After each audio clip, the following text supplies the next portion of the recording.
HRN listeners. As we celebrate our 15th year, we are deepening our commitment to giving voice to the next generation of food systems storytellers, and we need your help. Our internship and fellowship programs help activate new possibilities for underrepresented and underestimated young people through experiential journalism, audio engineering, and production training. Through these unique programs, HRN helps food equity stewards build essential workforce readiness skills that expand their potential and foster economic mobility. Please consider supporting these critical programs. And with a minimum donation, you can be entered to win a dinner for two at an amazing restaurant in one of 8 cities and tickets to a concert at a great venue in one of those cities. We have incredible partners across the country who have donated, as they also share our passion for helping to educate the next generation of food systems storytellers. Check out heritageradionetwork.org/15 to donate and enter to win today. That's heritageradionetwork.org/15 to donate and enter to win today. And make sure you donate before March 31st. Thank you.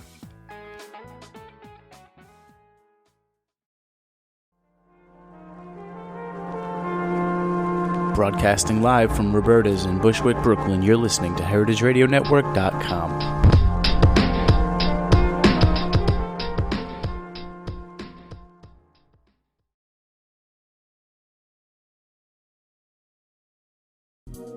Today we'd like to send a special thank you to the following restaurants for supporting No Goat Left Behind: The Spotted Pig, Issa, and Breslin. Show your support at these restaurants by ordering one of the menu items featuring goat. Goat is the most eaten protein in the entire world, yet in the US we import most of our goat. Our dairy farms are forced to kill some male goats at birth because there's no market for them. Help make a change. Support No Goat Left Behind.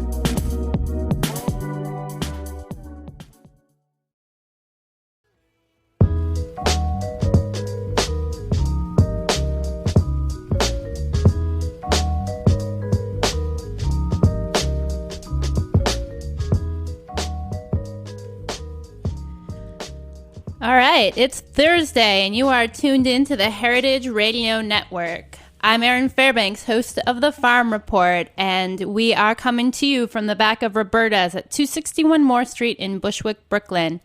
We are excited to have on the line today Tatiana Stanton. Tatiana, thank you so much for joining us on the show.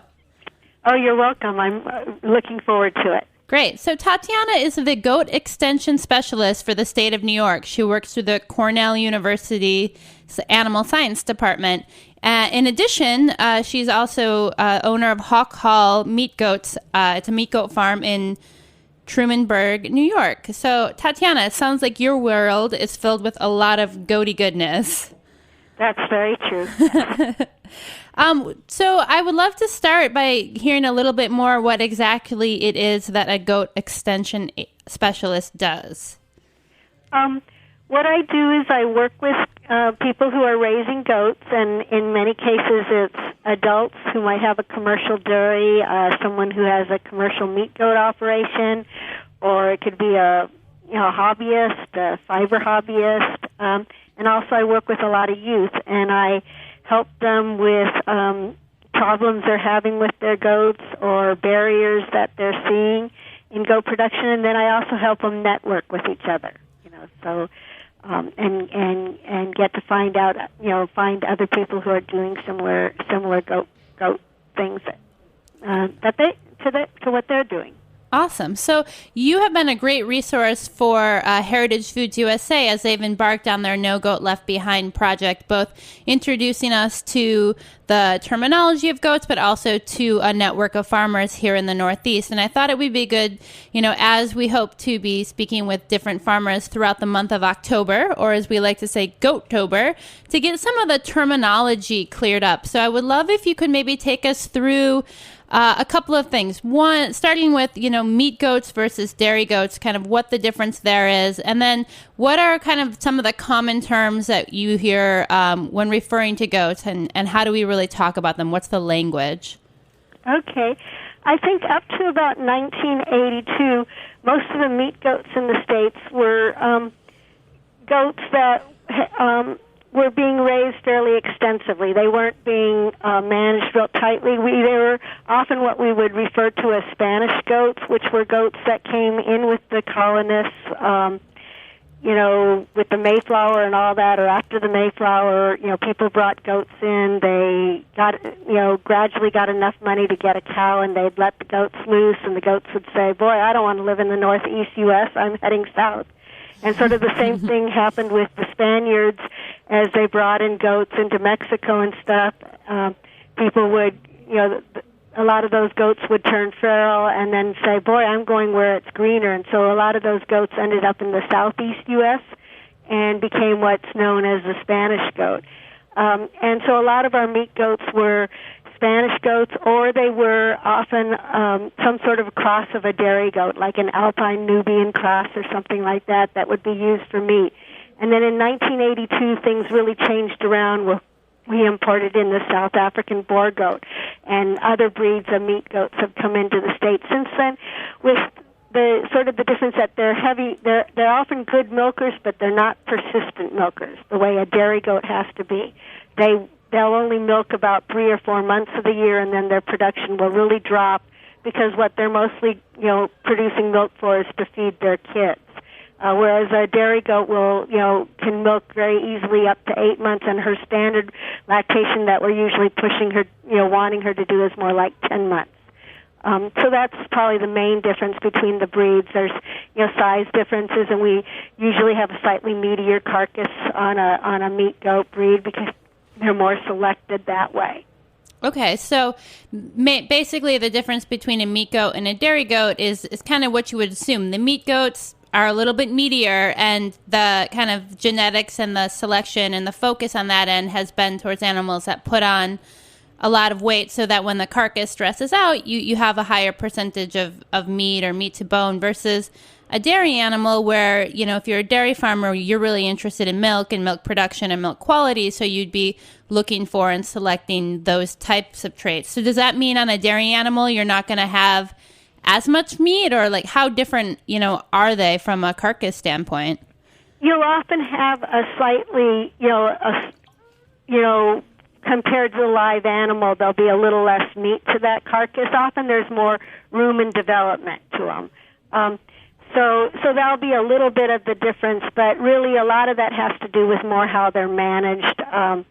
And the main difference we see is that dairy goats have a lactation that lasts for a long time, versus a meat goat, their milk production is for a shorter time. But yes, normally you'd see a little bit better what we call a dressing percentage on a meat goat, so that when you slaughter the animal and what's left as far as carcass will be a little heavier than what will be a little larger percent of what the live animal was. And then I think with both animals, we have a lot of their offspring go for meat, and there we're usually selling two kind of offspring, either the suckling kid, which goes often for the Easter market, and sometimes it's called the hothouse kid or cabrito, and that's a kid that's more like 25 to 40 pounds live weight, and the carcass it's going to provide a meal for a lot of people at one time. It's usually not going to be divvied out over a long season, and we see both dairy goats and meat goats going for that. And then we have what are called our market kids, and a lot of our meat goats go as market kids, and those are weaned animals, that are more like 6 months of age to 10 months, even 12 months of age. And they're often raised out on our northeast pastures. They're the ones who utilize more of our green space, and since we have a lot of underutilized forage lands in the northeast U.S., they're one way to keep those green, to keep them in forages. And so we have dairies that have expanded into raising what we call market kids rather than suckling kids. They've expanded into doing that. And then we have a lot of meat goat farms that also raise market kids. So those are sort of the two different kind of animal we see going. And the market kid, of course, it's larger, a larger carcass. A restaurant may use that carcass all for meals on a certain day, but a family who bought one of those carcasses would usually more be, eating some chops from the animal or some curry from the animal one day, and then, another week they might be eating a leg of goat. Okay, so they would kind of parse it out. So generally the animals are sold, on the younger end, or they're kept and raced out a little bit longer. And so it's suckling or hothouse kids versus market kids. And kid just refers to how young do you have to be considered a kid in the goat world? Usually we say that once they get their a set of adult teeth, which is what happens when they're about a year of age, they're no longer a kid. And so that's why we have suckling kids, which, just like the name, means they're still nursing from their mothers. Most of their diet is still coming from their mother, and that goes on till they're about 10 weeks of age. And then after that, even if they're not weaned, most of their diet starts being the pasture they're grazing, the concentrates or the grains they're eating, and less of it becomes their mother's milk. And then in some cases we're separating them from their mothers at that time, and we're separating the boys from the girls, and they're running out in herds with their own age group and sex. Okay, so what about that separation of the boys and girls? I mean, are there different names for male and females? Yes, we often, if it's a castrated male goat, and often we'll castrate our boys if they're going to stay as market kids, if they're going to stay around the farm for a long time, because they become fertile starting at sometimes as early as 3 months, normally at about 4 months, and they're pretty active breeders by the time they're 6 months of age.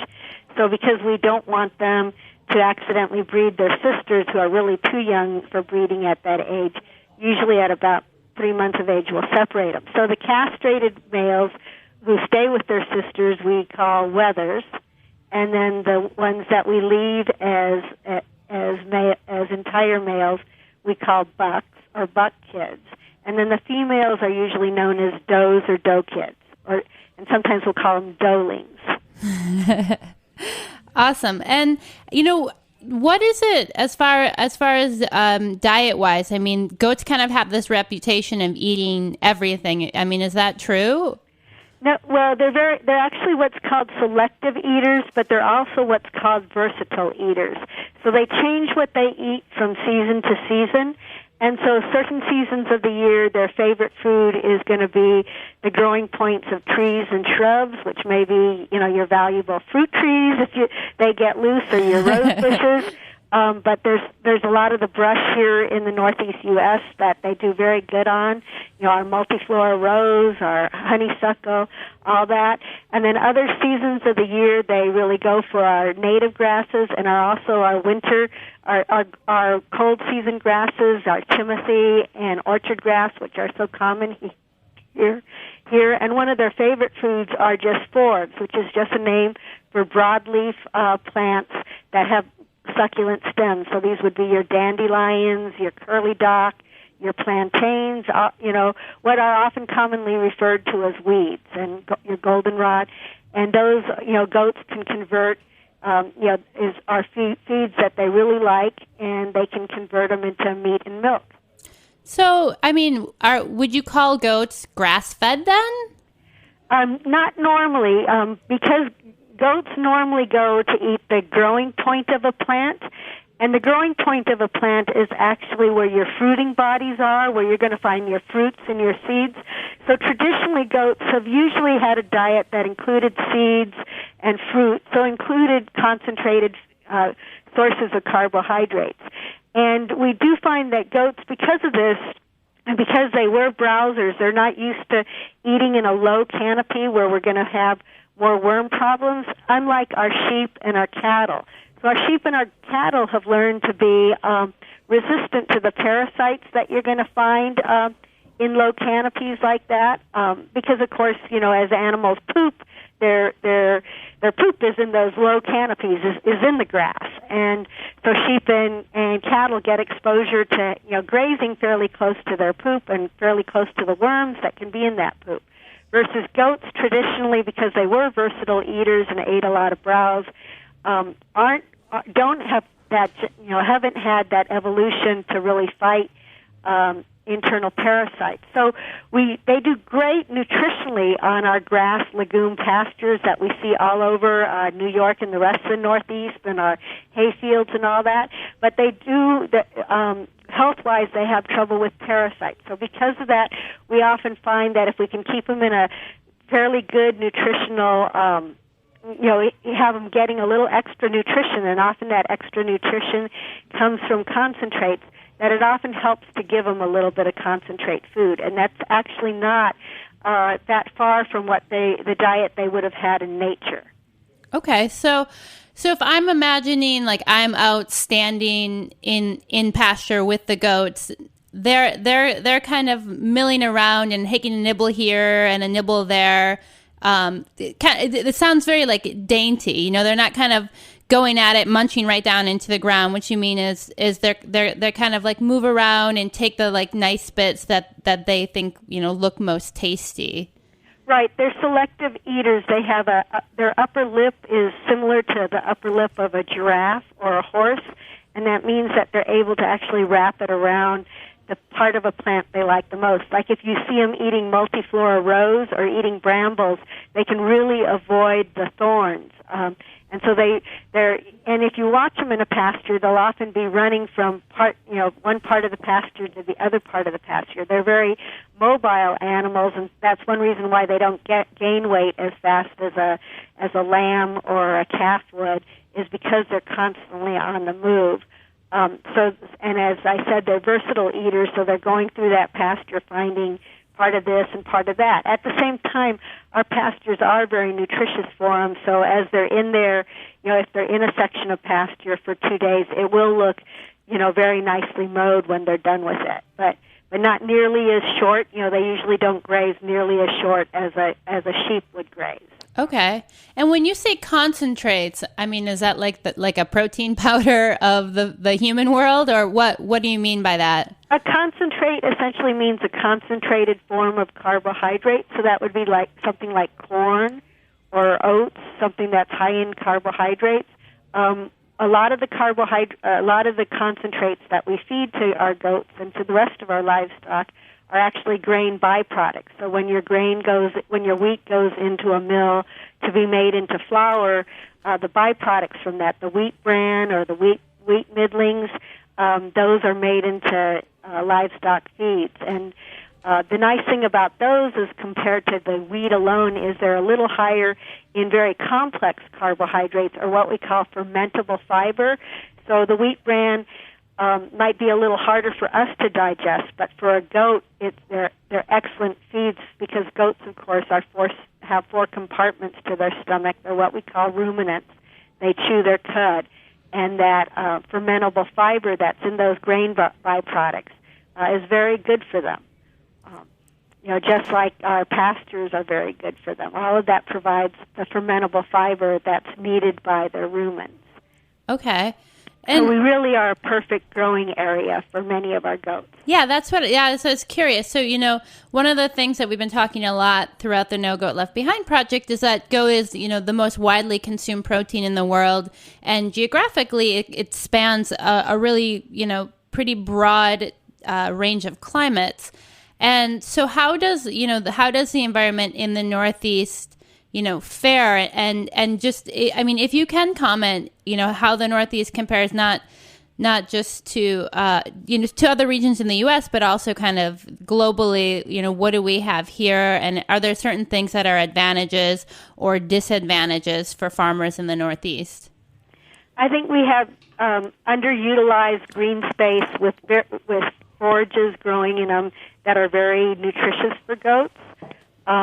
Because a lot of our land is grasslands or grass legume pastures and hay fields, we do have problems with parasites, but I'd say, if anything, less so than most of the rest of the world, except for the more arid climates. We're a fairly wet climate, which means that our internal parasites, our different kinds of worms that affect livestock, do love this area. Do find it very good, except in the winter.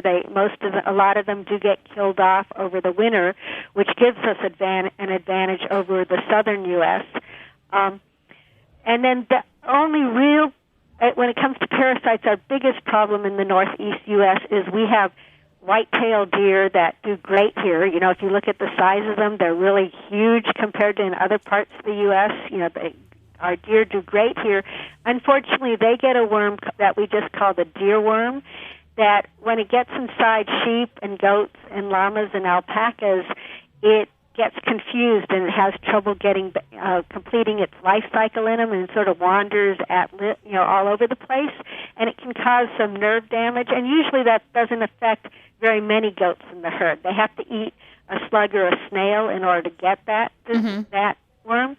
But that's probably one of our biggest disadvantages. It's that worm isn't as common yet in other parts of the U.S., though gradually the white-tailed deer are spreading it to other parts. So that, that's probably our biggest problem. But what we do have a wealth of is lots of good nutrition for our animals. Our other problem is we only have about 5% of the goats in the U.S. in the northeast U.S., even though we slaughter about half the goats that are slaughtered in the U.S. are slaughtered in the northeast U.S. because this is where one of the really big demands for goat meat are. But because of that, we're small, we're very small in the whole big picture of goats, which means that we are often price takers rather than being able to demand prices. And so it's a little hard for us to get into the market. And it's also hard for us, of course, to produce goats year-round because we do have our cold winters here, so it's more challenging than in some other parts of the U.S. And so marketing is another big issue for us.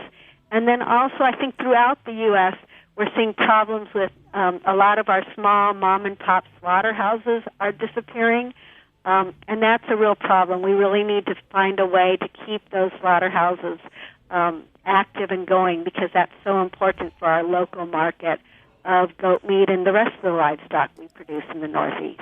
Wow. Okay, so you brought up a ton of stuff I want to tuck into, but I want to give you a chance to catch your breath. We're really kind of putting you through the ringer here, and I'm excited to come back after the break and tuck into some of those topics you just addressed for us. How can I believe this miracle where the wind blows dry through the force of a man, undenied by his own, you abandon me, how I suffer, ridicule breathes aside, you abandon me, lost forever, hush, can you hear?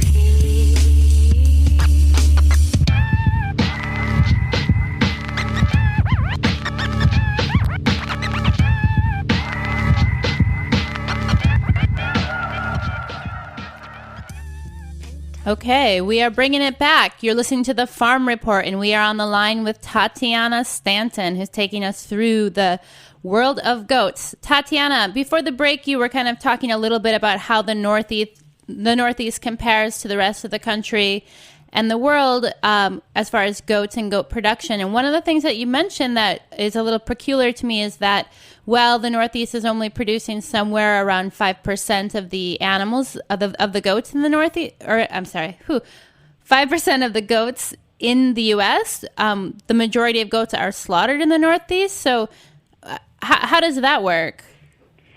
Well, a lot of goats are brought in here from the primarily from the southeast U.S. and from Texas.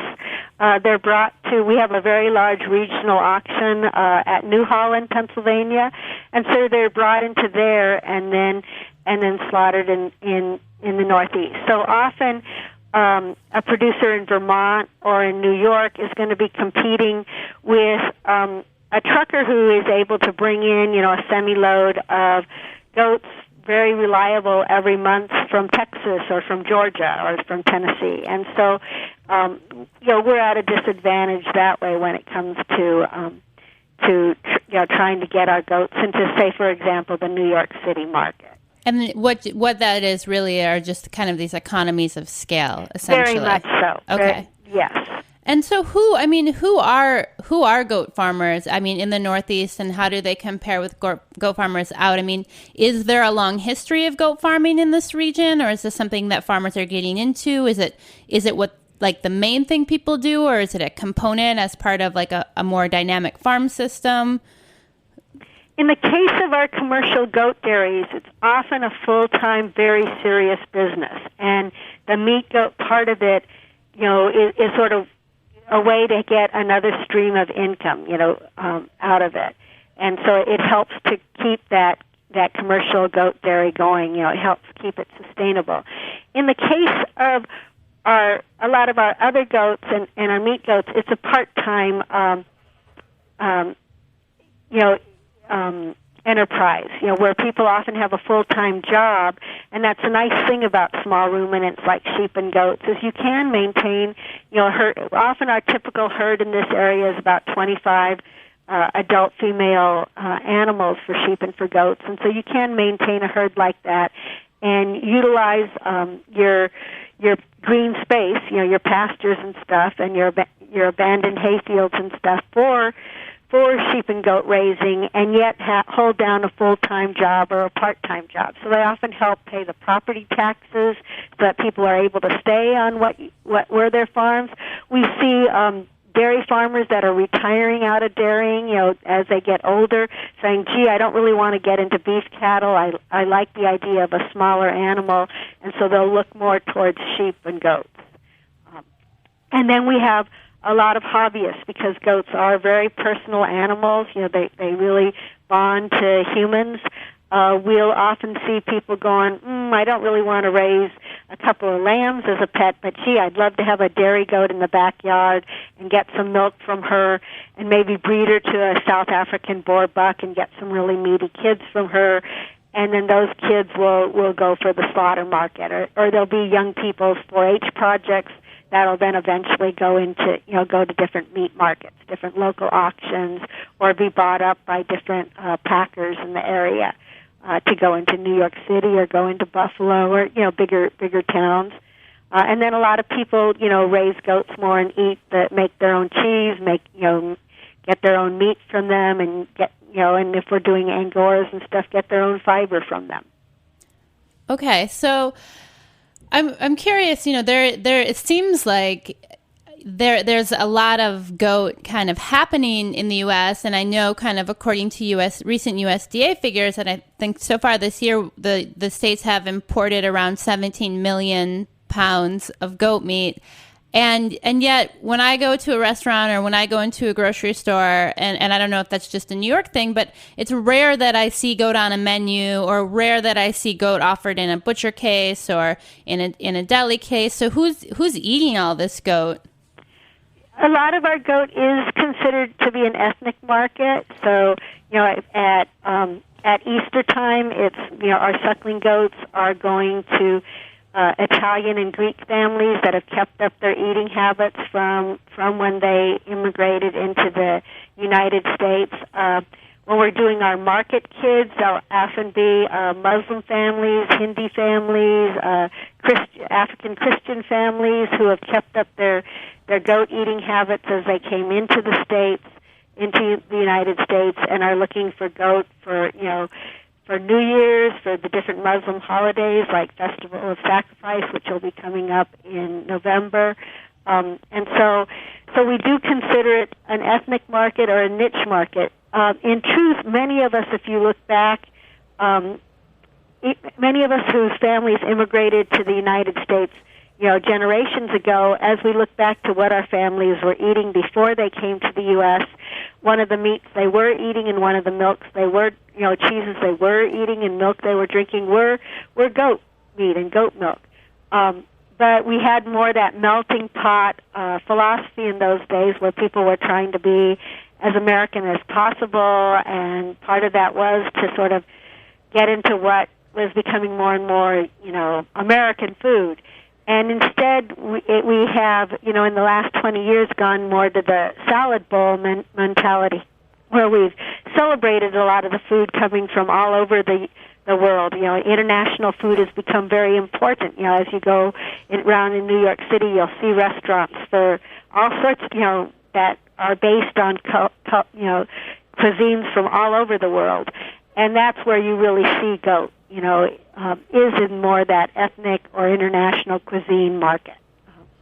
Yeah, I think that's one of the things through the No Goat Left Behind project that we are, we have talked about and are kind of hoping to change as kind of introducing goat to this more mainstream American market through the work of, the influential chefs that we're lucky enough to partner with, really kind of getting the meat out there for people to try and people to think about and also reimagine. So, I think, I'm a big fan of, goat curries or goat tangines. I'm excited to see how different chefs across the country are going to be preparing goat and kind of adapting that more of an American approach to the animal. And I wondered if you could just talk a little bit about, the taste of goat and why is it, that so much of the world loves it? I mean, is it a component of like the flavor, or is it more dynamic with regards to the way the animal works for small scale farmers? Or, I mean, what is it that has kind of led it to be such a popular meat worldwide? Well, one big part of it is the fact that it is a risk-adverse animal. So it's a very versatile animal. It multiplies, fairly quickly. It's a very small animal, so people often have 2 or 3 of them, or 4 or 5 of them, versus having one cow. So if you have a famine or you have a flood, hopefully if you have just one cow, you lose that cow and you have to start from scratch. Often with goats, you'll lose some of them, but not all of them. And within a couple of years, you can get back to the same number of animals you used to have, which is one problem we see. Often we'll go to parts of the world that have been overgrazed, and are areas that maybe are so steep they shouldn't have had goats on them, or because of changes in the climate, they've really become drought areas.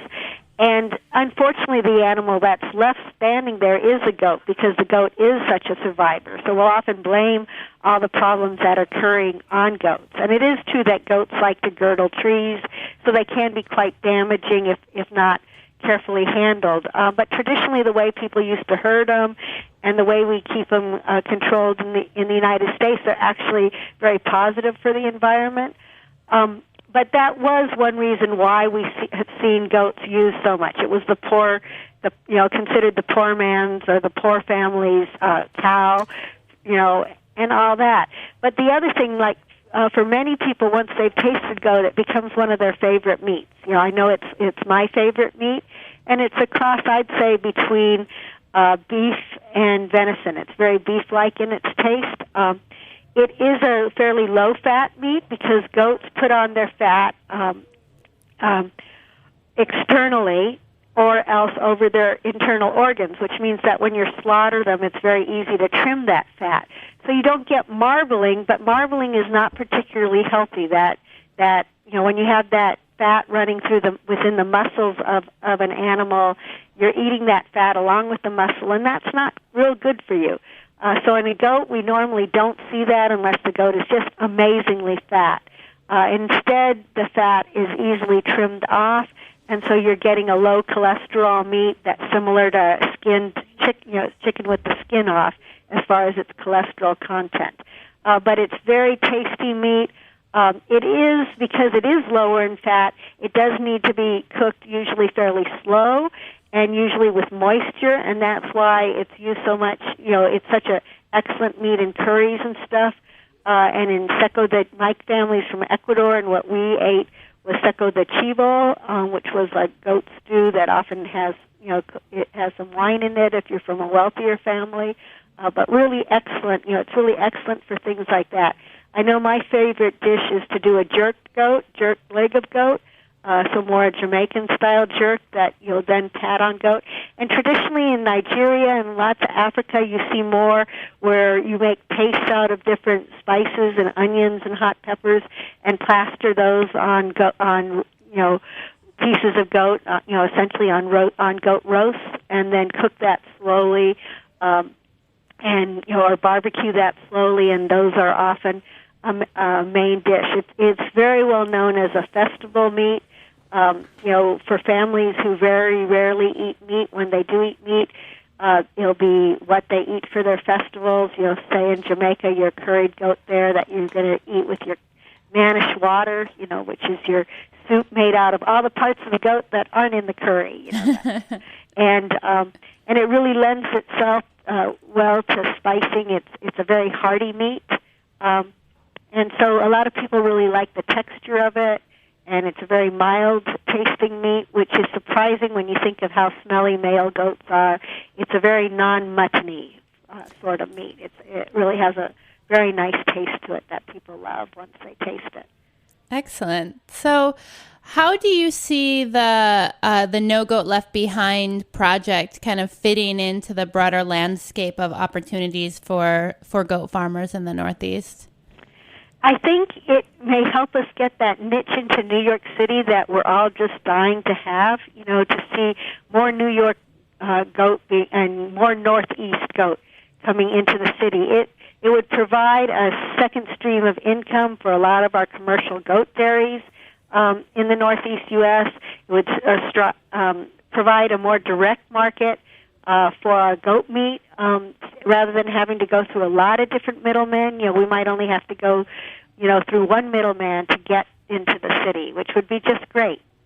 So I as you get more direct in your marketing, it really has a lot of opportunity for more pooled marketing. I know, just last week I had two farmers, who were able to get together and transport their animals together, and that was the first time they had ever worked together to get their goats somewhere. And so, they were able to utilize that program to get a little more of that economy of scale, to combine, to do a little market pooling to get their goat meat for the first time into New York City. That's awesome. Well, thank you so much. You've been such a wonderful resource and a great guest. And if people want to learn more about the work that you're doing through Cornell or more about goats, do you have a website or anywhere that they can kind of follow up and find more information? There's a website called Sheep Goat Marketing, all one word, .info. So sheepgoatmarketing.info that gives the names of some of the places where you can locate goat meat. We also I manage a website or a listserv that's called SR Marketing, where goat producers and lamb producers throughout the U.S. Are members of that. And if people are looking for goat meat or lamb, they can send me an email, and my email is T like Thomas, L like Louise, S like Samuel 7 at cornell.edu, and I can put messages on there to get you people more connected up with farmers.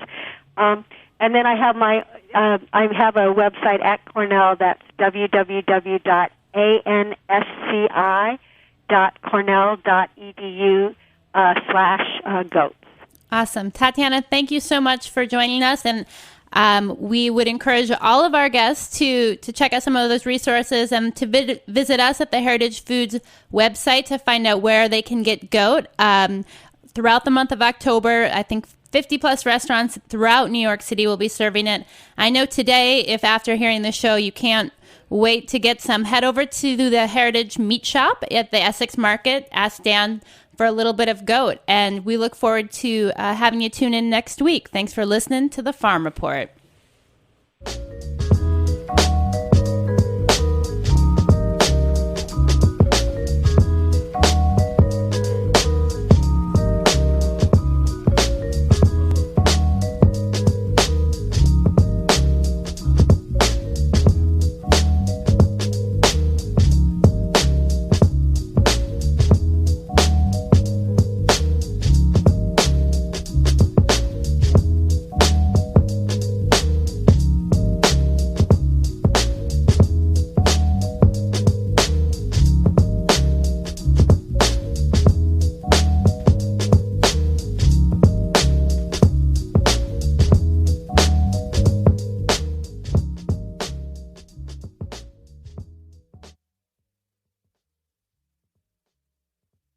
From Heritage Foods USA. 14 family farms and over 50 restaurants have committed to participation in No Goat Left Behind, a new program developed by Heritage Foods USA, a meat distribution company dedicated to preserving endangered breeds. Without an end market, the majority of male dairy goats are sold into the commodity market or killed at birth. Dairy farmers are always struggling with feed prices, milk prices, and weather. Goats usually have twins or triplets, and for every female who will become a milker, there is a male buckling who will become a financial drain. It makes no sense that these males are sold into the commodity market or put to death when the United States imports almost 50% of its annual goat supply. Home consumers interested in participating can order goats through heritagefoodsusa.com. They will receive goats via FedEx, and home delivery is available for New York City customers. In addition to the goat, these packages will also include recipes and a DVD featuring interviews with the farmers, processors, and chefs demonstrating how to break down and cook goat. Again, for more information on No Goat Left Behind, visit www.heritagefoodsusa.com or call Erin Fairbanks at 718-389-0985.